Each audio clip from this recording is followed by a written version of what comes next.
Je vais vous inviter à la prière avant de lire dans les évangiles, lecture qui nous sera faite par Louane.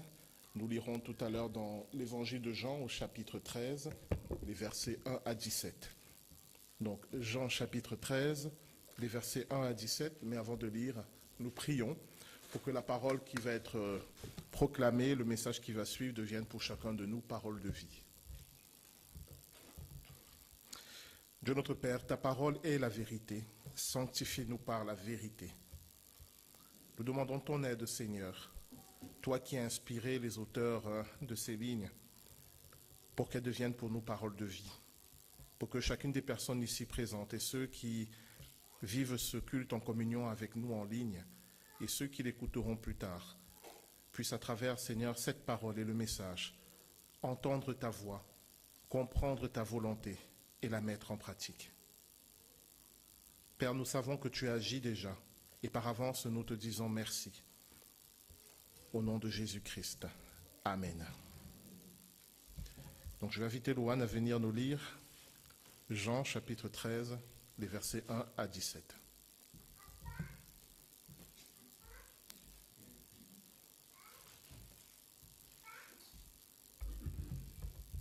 Bonjour à tous, aujourd'hui je vais lire Jean chapitre 13, versets 1 à 17. C'est le dernier jour avant la fête de Pâques. Jésus sait que le grand moment arrive pour lui. Il doit quitter ce monde et aller auprès du Père. Il a toujours aimé ses amis qui sont dans le monde et il les aime jusqu'au bout. Jésus et ses disciples prennent le repas du soir. L'esprit du mal a déjà mis dans le cœur de Judas, le fils de Simon Iscariote, l'intention de livrer Jésus. Mais Jésus est venu de Dieu, et il va auprès de Dieu. Jésus sait cela, et il sait aussi que le Père a tout mis dans ses mains. Pendant le repas, il se lève, il enlève son vêtement de dessus, et il prend un linge pour le serrer autour de sa taille. Ensuite, il verse de l'eau dans une cuvette. Il se met à laver les pieds de ses disciples, et à les essuyer avec le linge qu'il a autour de sa taille. Il arrive près de Simon-Pierre, qui lui dit « Toi, Seigneur, tu veux me laver les pieds ?» Jésus lui répond « Maintenant, tu ne sais pas ce que je fais, mais tu comprendras plus tard. » Pierre lui dit « Non, tu ne me laveras jamais les pieds. » Jésus lui dit « Si je ne te lave pas les pieds, tu ne pourras pas être avec moi. » Simon-Pierre lui dit « Alors, Seigneur, ne me lave pas seulement les pieds, mais aussi les mains et la tête. » Jésus lui répond, « Celui qui s'est baigné n'a pas besoin de se laver sauf les pieds. En effet, il est propre tout entier, il est pur. Vous êtes purs, mais pas tous. » Jésus sait qui va le livrer, c'est pourquoi il dit, « Vous n'êtes pas tous purs. » Quand Jésus a fini de laver les pieds de ses disciples, il remet son vêtement et il s'assoit. Il leur dit, « Est-ce que vous comprenez ce que je vous ai fait? Vous m'appelez maître et seigneur, et vous avez raison, je suis maître et seigneur. Alors si moi, le seigneur et le maître, je vous ai lavé les pieds, vous aussi, vous devez vous laver les pieds les uns aux autres. Je vous ai donné un exemple. Ce que je vous ai fait, faites-le vous aussi. Oui, je vous le dis, c'est la vérité. Le serviteur n'est pas plus important que son maître, l'envoyé n'est pas plus important que celui qui l'envoie.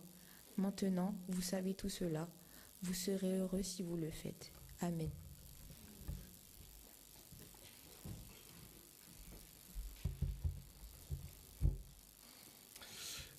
Merci Louane pour cette lecture de Jean chapitre 13, 1 à 17. Le culte de rentrée pour une église, c'est toujours un moment important parce que, en tout cas pour moi, c'est le moment où on redonne du sens avant d'être repris par les activités habituelles de la vie de l'église. Et en réfléchissant à ce culte, je me suis demandé, en priant aussi, mais quel sens donner à tout ce que nous allons faire et vivre tout au long de cette année. Et il m'est venu ce passage où Jésus lave les pieds de ses disciples. Et je vous propose de méditer là-dessus. Il y a énormément de choses à dire sur ce passage. Je vais essayer d'abord de refixer le contexte de ce qui se passe. Déjà, ce qui nous interpelle, c'est que Jean, dans son évangile, est le seul à parler de cet événement et il ne mentionne pas du tout les propos de Jésus lors de la Sainte Seine. Les propos que nous rappelons dimanche après dimanche quand nous prenons la Sainte Seine. Jean ne le rappelle pas parce que pour lui, ce qu'il a marqué lors du dernier repas avec Jésus, c'est le fait que Jésus ait lavé leurs pieds. Pour lui, ça a été le moment le plus marquant, le plus fondamental de sa vie. Et il nous le rappelle ici, il nous le transmet ici. Parce que laver les pieds, dans ce temps-là, dans cette région-là, c'était le travail des esclaves. La plupart des gens marchaient avec des sandales, donc ils avaient sur les pieds la poussière et les saletés de la rue. Et quand ils arrivaient chez quelqu'un, souvent les gens un peu aisés, il y avait un esclave qui était chargé de laver les pieds des invités. Donc c'était un travail assez dégradant et qui était réservé, même parmi les esclaves, aux esclaves de plus bas échelle. Et c'est cet acte-là que Jésus a choisi comme dernier acte symbolique avec la scène à laisser à ses disciples. J'attire votre attention que, selon les réformateurs, on appelle sacrement tout rituel qui a été institué par Jésus et qui nous a demandé de perpétuer. C'est pour ça que dans les églises protestantes, nous ne reconnaissons que 2 sacrements, le baptême, puisque Jésus a dit « allez et baptisez », et la Sainte Seine, puisque Jésus a dit « faites ceci en mémoire de moi ». Mais là, apparemment, il y a un 3e sacrement, puisqu'après avoir lavé les pieds de ses disciples, Jésus dit « faites ceci les uns aux autres ». Comme par hasard, c'est ce sacrement qu'on a oublié. Mais ça vous dit à quel point cet acte de Jésus est important. Laver les pieds de ses disciples. C'est quelque chose qui les a marqués. On va voir la réaction de l'apôtre Pierre. Et c'est quelque chose que nous avons oublié de faire. Mais il ne faut pas s'arrêter au rituel, parce qu'aujourd'hui, nous avons des chaussures à peu près de bonne qualité. On n'a plus la poussière de la rue sur les pieds, peut-être en été, quand on marche en sandales. Mais du coup, reproduire ce rituel machinalement, sans en comprendre le sens profond, à mon avis, c'est faire une erreur. Il y a quelque chose que le Seigneur Jésus a voulu nous transmettre à travers cet acte, et il me semble que c'est important d'y réfléchir et de voir comment nous, en tant que chrétiens, en tant qu'Église, on va pouvoir se laver les pieds les uns des autres. Alors je sais que ce n'est pas très ragoûtant, mais vous allez voir, c'est intéressant. Nous sommes le dernier soir, Jésus est avec ses disciples. Ce qu'il faut savoir, c'est que parmi les disciples de Jésus, il y avait une question qui revenait sans cesse, on le trouve dans les différents évangiles, c'était de savoir qui est le plus grand parmi les disciples de Jésus. Qui est le plus grand, qui est le plus important. Ils ont eu cette discussion entre eux à plusieurs reprises et à chaque fois, Jésus a essayé de leur montrer que cette question n'a pas de sens dans le royaume de Dieu. La question de savoir qui est le plus grand parmi nous, qui est le plus important, elle n'a pas de sens. Ou plutôt, elle n'a pas le sens que nous lui donnons sur terre. Et cette question était tellement importante pour ses disciples, et le Seigneur voyait que c'était un piège dans lequel ses disciples risquaient de tomber, et dans lequel, malheureusement, l'Église est tombée, qu'il a fait cet acte de laver les pieds pour leur rappeler quelque chose de fondamental qu'on va revoir tout à l'heure. Le plus grand, c'est celui qui se met au service des autres. Et donc il devient de facto le plus petit. Le plus grand, c'est celui qui se fait esclave des autres. Mais s'il est esclave, il est le plus petit. Laver les pieds, c'est un acte d'amour et un acte d'humilité. On comprend bien l'aspect humilité, parce que laver les pieds des gens, il faut vraiment avoir de l'humilité, mais en quoi c'est de l'amour? Le Seigneur Jésus, nous dit Jean, au moment où il sait que Dieu a tout remis entre ses mains, cela veut dire qu'à ce moment-là, il est à partir de ce moment-là l'être le plus puissant de toute la création. C'est à ce moment-là qu'il choisit de laver les pieds de ses disciples.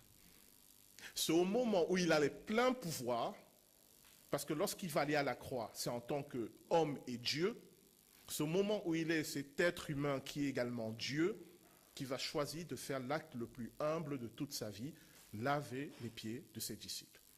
Et il le fait parce qu'il les aime. Et on va revenir là-dessus. Mais déjà, pourquoi laver les pieds? Dans son dialogue avec l'apôtre Pierre, Pierre a un raisonnement logique. Tant qu'à être humble, Seigneur, lave-moi aussi la tête et le corps. Et Jésus lui répond, celui qui est déjà lavé n'a plus besoin d'être lavé. Ça veut dire quoi? Par sa réponse, on se rend compte que derrière ce rituel, il y a une vérité qui est cachée, il y a une réalité vers laquelle le Seigneur veut attirer l'attention des disciples et la nôtre. Pourquoi il lave les pieds? Au-delà de l'aspect humble. Pour cela, il faut remonter dans le livre de Josué.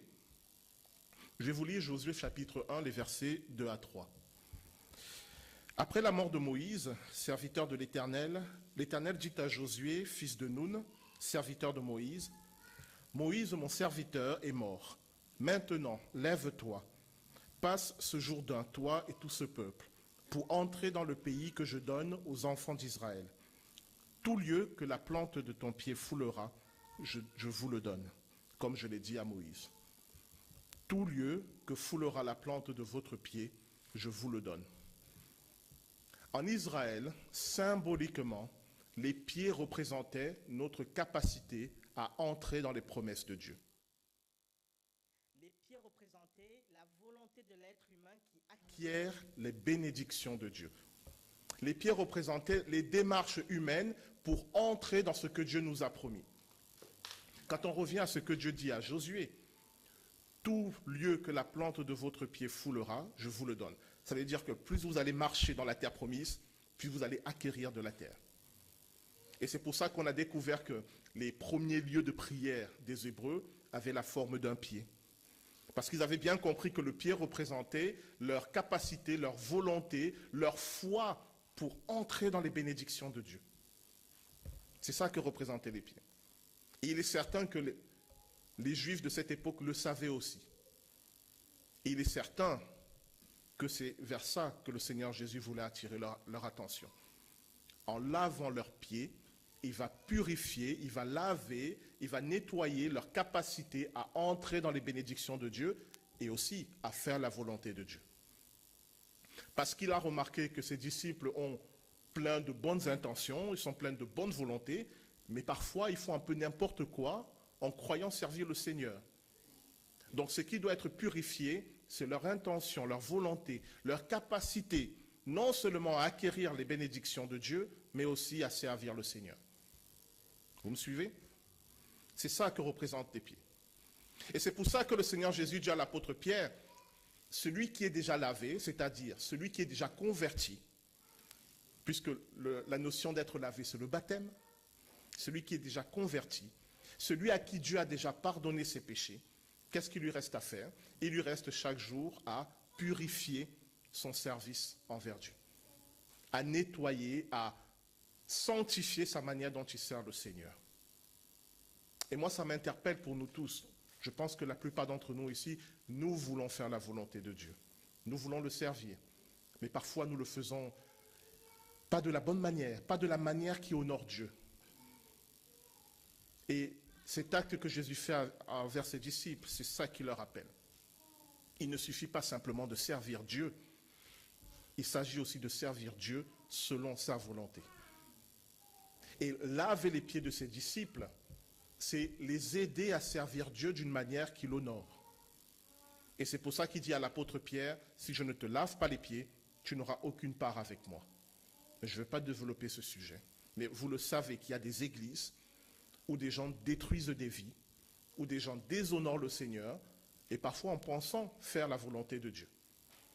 Il faut purifier nos intentions, il faut purifier notre volonté. Et le seul qui peut le faire, et celui qui se propose de le faire, c'est le Seigneur Jésus-Christ. Seigneur, je veux te servir, mais je veux te servir selon tes voies, selon tes méthodes, selon ton timing, selon ta manière de faire. Ça, c'est le sens profond de ce lavement des pieds. Donc, bien sûr, c'est un acte d'amour et d'humilité, mais c'est aussi une manière de dire à ses disciples, attention, je vais vous envoyer, il s'agira de ne pas faire tout et n'importe quoi. Si vous vous déconnectez de moi, vous allez devenir, et malheureusement, dans l'histoire de l'Église, c'est arrivé, des tyrans qui vont dominer et asservir d'autres personnes.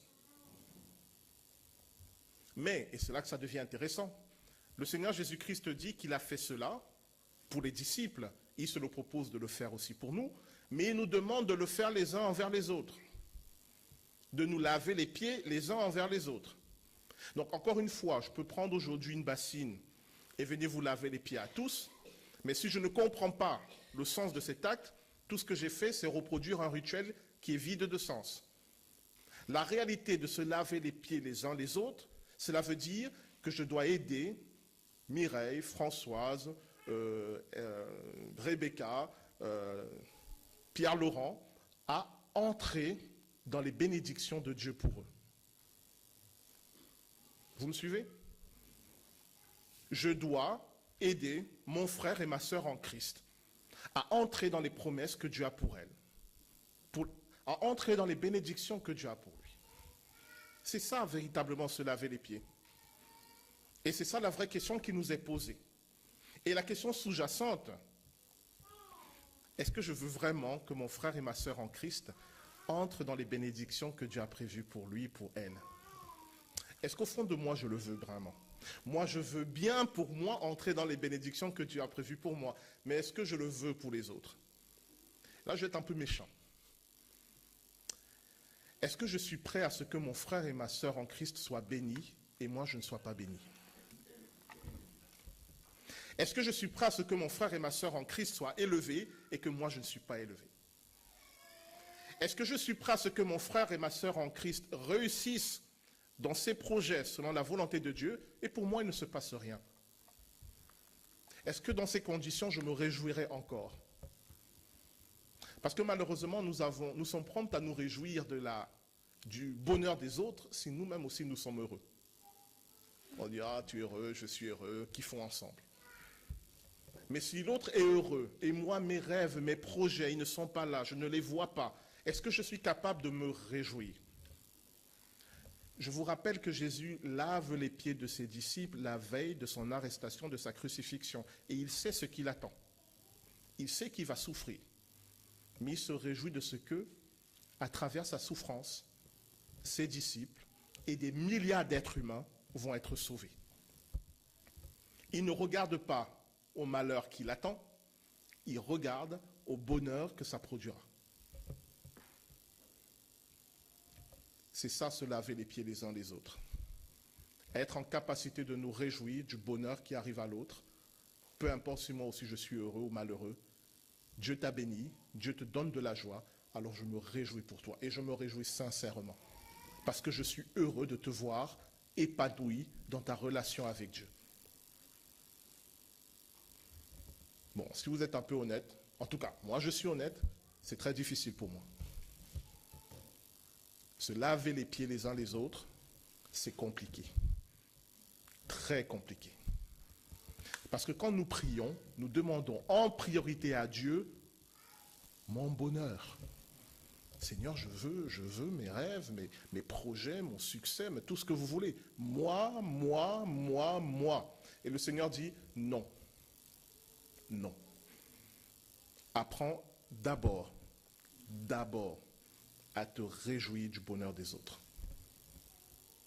Apprends d'abord à te réjouir du bonheur des autres. Et c'est très difficile à apprendre.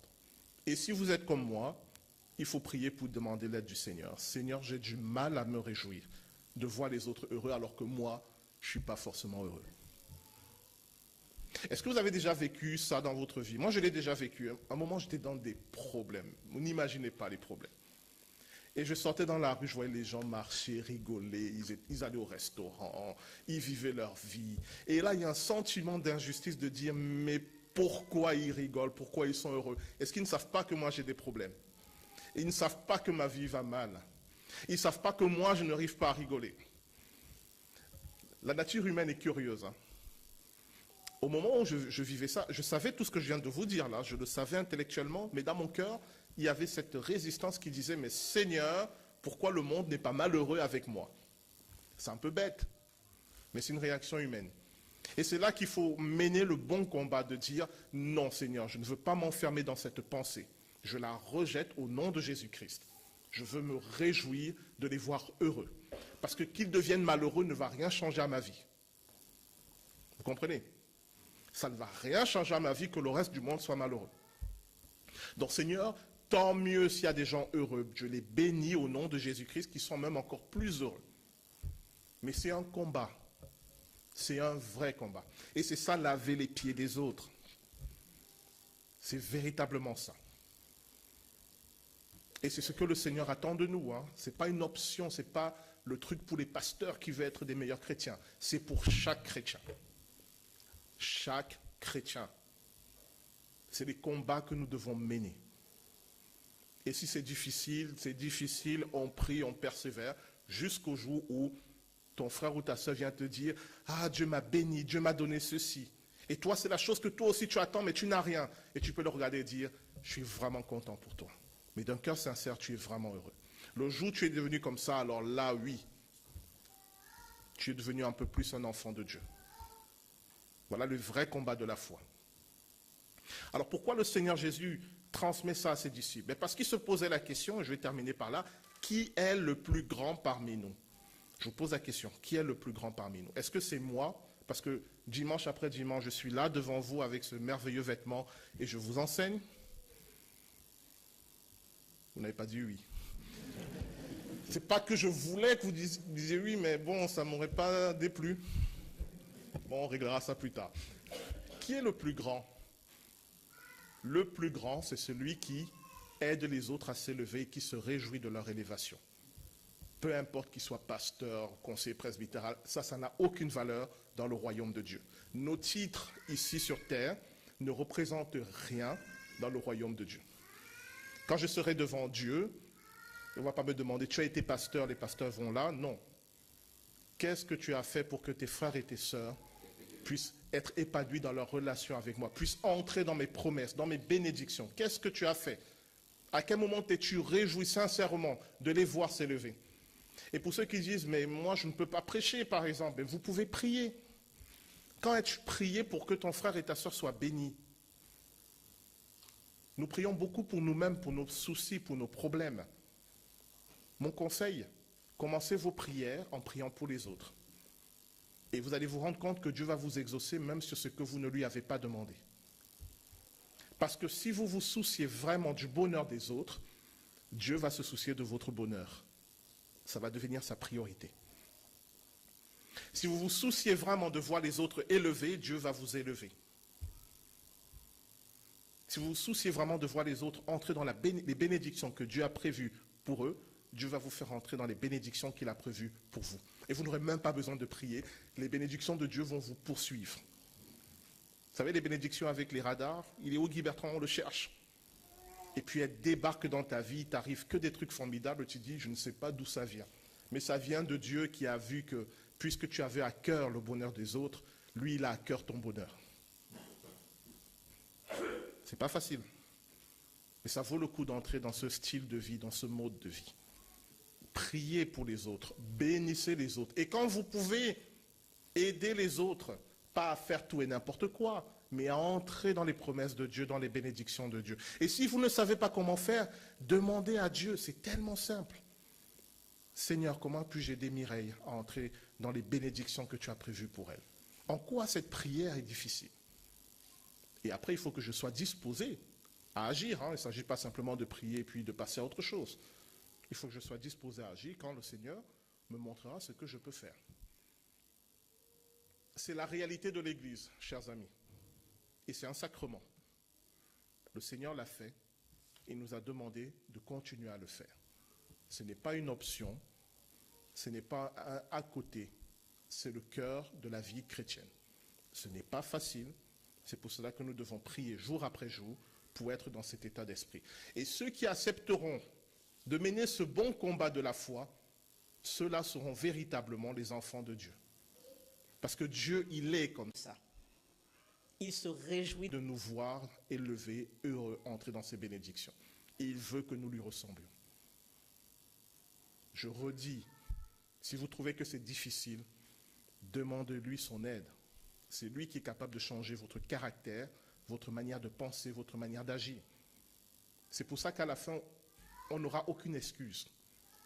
On ne pourra pas dire à Dieu, c'était trop difficile. Il nous dira, à quel moment tu m'as demandé de l'aide? À quel moment tu m'as dit, Seigneur, je n'arrive pas à me réjouir du bonheur de mon frère ou de ma soeur, aide-moi. À quel moment tu l'as fait, Guy Bertrand? Il me dira, je dirai, Seigneur, jamais. C'est pourquoi, chers amis, en ce culte de rentrée, où nous allons reprendre nos activités, lavons-nous les pieds les uns les autres, mais au vrai sens. Après, celui qui veut venir me nettoyer les pieds, je ne dis pas non. Pourquoi pas? C'est toujours sympa. Mais le vrai sens, c'est cela. Aidons-nous à entrer dans les bénédictions de Dieu pour les uns pour les autres. Ça vaut vraiment le coup. Alors on va prier. On va demander à Dieu de nous aider à vivre tout cela. Chacun déjà pour sa part et nous tous en tant qu'Église. Pour que notre témoignage soit vrai. Nous prions.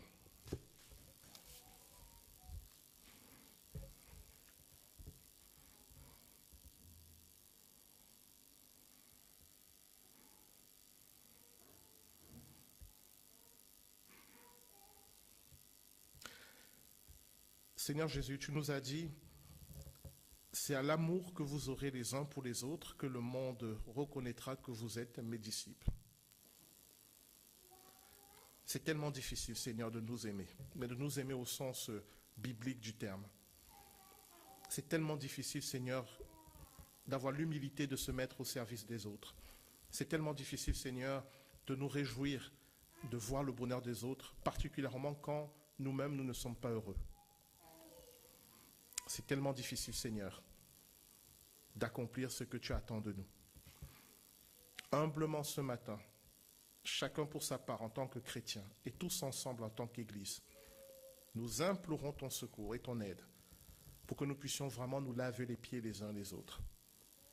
Dans le sens profond de ce terme, Seigneur. Que nous puissions vraiment nous mettre au service les uns des autres et nous réjouir du succès, des victoires, des bonheurs des uns des autres. Seigneur, certains parmi nous ont un très bon caractère et arrivent naturellement.